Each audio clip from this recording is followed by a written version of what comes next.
Dear students, today we will discuss about tense in tense, past tense. Past tense इसका हिंदी होता है भूत काल। इसके बारे में हम लोग चर्चा करेंगे। If you are new on this channel please subscribe for all notification. हम लोग भूतकाल के बारे में, भूत मतलब बीता हुआ, काल मतलब समय, वह समय जो बीत चुका है उसे हम लोग क्या बोलते हैं? भूतकाल। The past tense refer to an action. The past tense DIF definition. The past tense refers to an event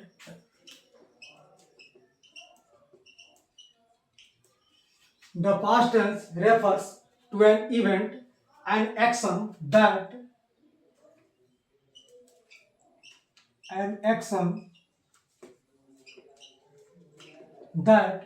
the past tense refers to an event and action या और an action लिख लीजिए यहाँ पे, और an action that has happened in the past, that has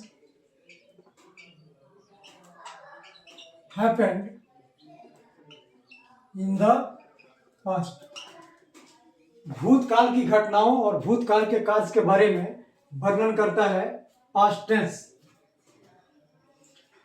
Four kinds of past tense. There are four kinds of past tense. Past tense चार प्रकार का होता है, चार प्रकार का होता है। इसको बारी बारी से हम लोग चर्चा करेंगे। इस चारों प्रकार को हम लोग बारी बारी से चर्चा करेंगे। पहला हम लोग लेते हैं past indefinite tense. Past indefinite tense, past indefinite को हम लोग सिंपल पास्ट टेंस भी कहते हैं। Simple past tense, past indefinite को सिंपल पास्ट टेंस भी हम लोग कहते हैं। तो the simple past tense is used to, इसका डिफिनेशन होगा the simple past tense is used to describe a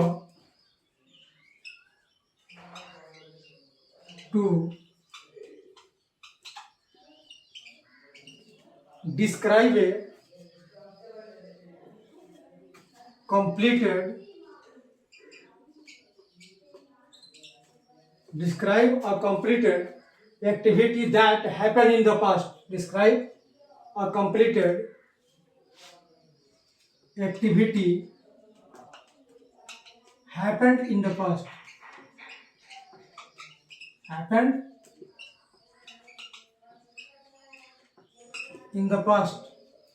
past में जो घटनाएं कंप्लीट हो चुकी है, जो क्रियाएं कंप्लीट हो चुकी है, उसके बारे में यह दिखाता है। इसकी पहचान क्या है? इसके पहचान देखेंगे हम। पहचान, वाक्य के अंत में, वाक्य के अंत में तथा, तिथि, तेथे या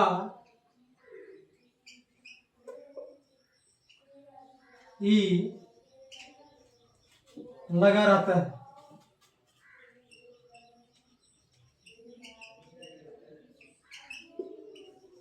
जैसे तुमने एक पत्र लिखा, तुमने एक पत्र लिखा। राम ने रोटी खाई, राम ने रोटी खाई। तुमने पढ़ा। ये हमारा पहचान है सिंपल पास्ट इंडेफिनिट टेंस का।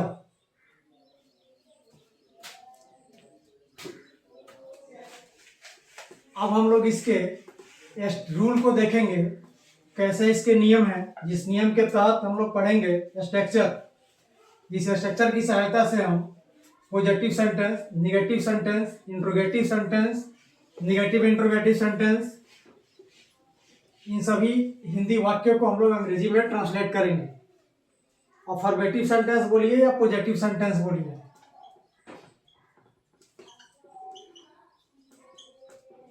अफर्मेटिव सेंटेंस या हम लोग इसको पॉजिटिव सेंटेंस भी कह सकते हैं। Positive, affirmative sentence positive sentence ही होता है। तो इसके स्ट्रक्चर के बारे में हम लोग चर्चा करेंगे, ठीक है। इसका स्ट्रक्चर होता है, स्ट्रक्चर मतलब होता है रचना, उसकी क्या संरचना होती है, क्या नियम होते हैं। सब्जेक्ट प्लस V2 यानी कि वर्ब का दूसरा रूप। V2 का अर्थ होता है वर्ब का दूसरा रूप, plus object plus other words. Subject कोई भी हो उसके साथ हम लोग अफर्मेटिव सेंटेंस में वर्ब के दूसरे रूप का प्रयोग करते हैं, फिर ऑब्जेक्ट होता है और फिर इसका अदर वर्ड्स होता है। जैसे तुमने एक पत्र लिखा, एग्जाम्पल में तुमने एक पत्र लिखा। सबसे पहले सब्जेक्ट निकालेंगे, ये हो गया, वर्ब का दूसरा रूप लेके जाएंगे, लिखना का राइट होता है, उसका दूसरा रूप होता है रोट, और एक पत्र a letter, you wrote a letter. उसने एक पक्षी पकड़ा, उसने एक पक्षी पकड़ा। तो ही, अब देखिए कैच मतलब पकड़ना होता है, इसका कॉट होता है CAUGST, he caught a bird, उसने एक पक्षी पकड़ा। अब इसका देखेंगे निगेटिव में, निगेटिव सेंटेंस, जिसको हम लोग हिंदी में बोलते हैं नकारात्मक वाक्य। नकारात्मक वाक्य, इसका स्ट्रक्चर देखेंगे हम लोग। इसका स्ट्रक्चर होता है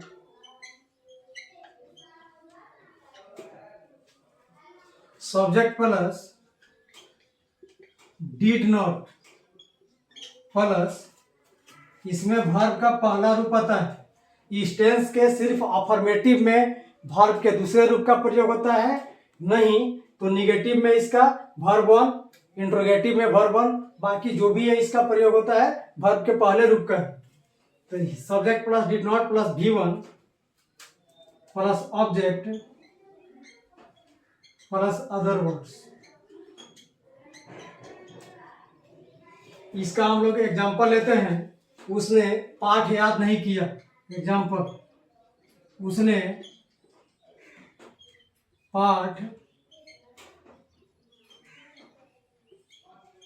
याद नहीं किया। क्या होगा इसका? He did not learn the lesson, learn the lesson. अब इसके हम लोग इंट्रोगेटिव स्ट्रक्चर के बारे में चर्चा करेंगे कि इसका इंट्रोगेटिव कैसे बनता है।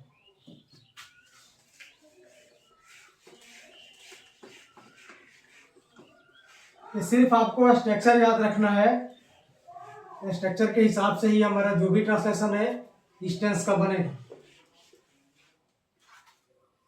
इंट्रोगेटिव सेंटेंस,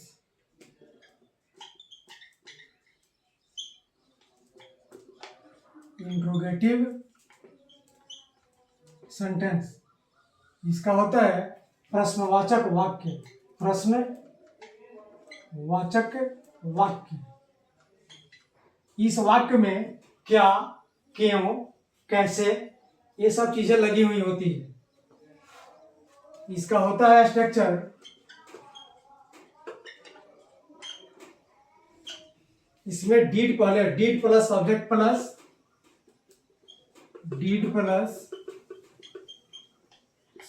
प्लस इसमें भी वर्ब का पहला रूप भी हमारा आ जाता है, plus object plus other words plus प्रश्नात्मक चिन्ह। जैसे क्या रीता ने एक गीत गाई। एग्जाम्पल में क्या रीता ने एक गीत गाया। क्या रीता ने एक गीत गाया कैसे बनेगा? सबसे पहले डीड ले लेंगे, फिर कह रहा है सब्जेक्ट तो रीता ले लेंगे, फिर कह रहा है वर्ब का पहला रूप, तो इसका क्या होता है सिंग, तो डीड रीता सिंग ये सॉन्ग। क्या रीता ने एक गीत गाया। क्या आपने एक पुस्तक खरीदी। क्या आपने एक पुस्तक खरीदी। क्या आपने एक पुस्तक खरीदी। Did you by a book. Did you by a book. क्या आपने एक पुस्तक खरीदी। क्या राम ने झूठ बोला। ऐसे बन जाएगा इसी स्ट्रक्चर पे। अब हम लोग देखेंगे कि नेगेटिव प्लस इंट्रोगेटिव कैसे बनता है। Negative plus interrogative sentence. अब नेगेटिव प्लस इंट्रोगेटिव, उसमें क्या भी रहेगा और नहीं भी रहेगा, तो उसके स्ट्रक्चर को हम लोग देखेंगे। Did plus subject plus not, did plus subject plus not plus verb का पहला रूप plus object plus other words plus प्रश्नात्मक चिन्ह। जैसे एग्जाम्पल में हम लोग लेते हैं कि क्या वह बाजार नहीं गई। क्या वह बाजार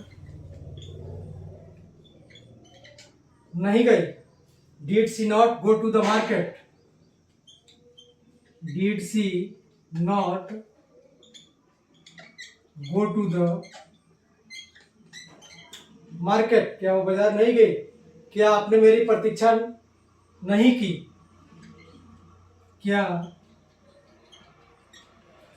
आपने मेरी प्रतीक्षा नहीं की। Did you not wait. Did you not wait for मी।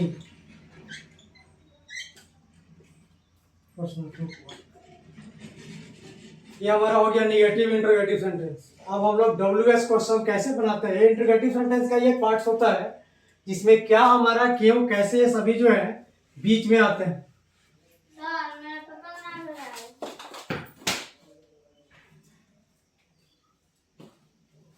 बीच में आते हैं।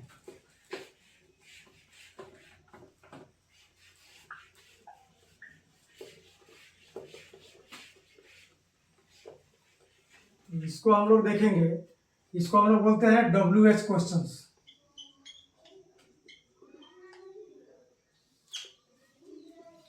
इसका स्ट्रक्चर होता है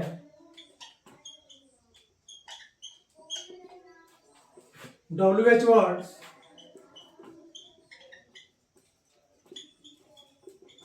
प्लस डीड प्लस सब्जेक्ट, नहीं रहता है तो सब्जेक्ट के बाद में नोट लगाते हैं, plus V1 plus object plus other words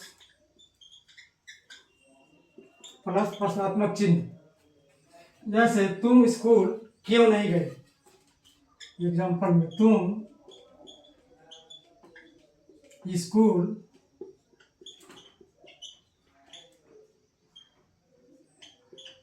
school क्यों नहीं गए। यहाँ पे क्यों जो है हमारा बीच में आ रहा है, क्यों कहाँ आ रहा है, बीच में आ रहा है, तो WH वर्ड से सबसे पहले इसको लिखेंगे। वाई, फिर कह रहा है डिड, तो डिड लिखेंगे। फिर कह रहा है सब्जेक्ट चाहिए तो यू। फिर कह रहा है सब्जेक्ट के साथ नहीं रहे तो not. Why did you not go to the school, go to the school. फिर हमने हॉकी क्यों खेला, हमने हॉकी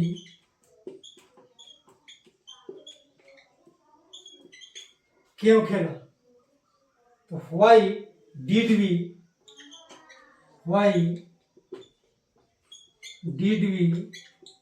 प्ले द हॉकी।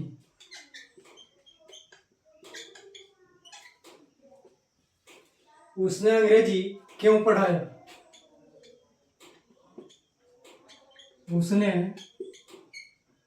अंग्रेजी क्यों पढ़ाया।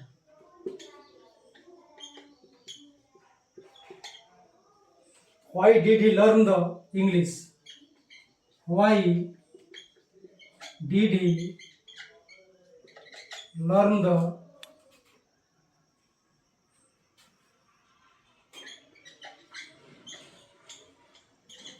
English? If you are new on this channel, please subscribe for all notification.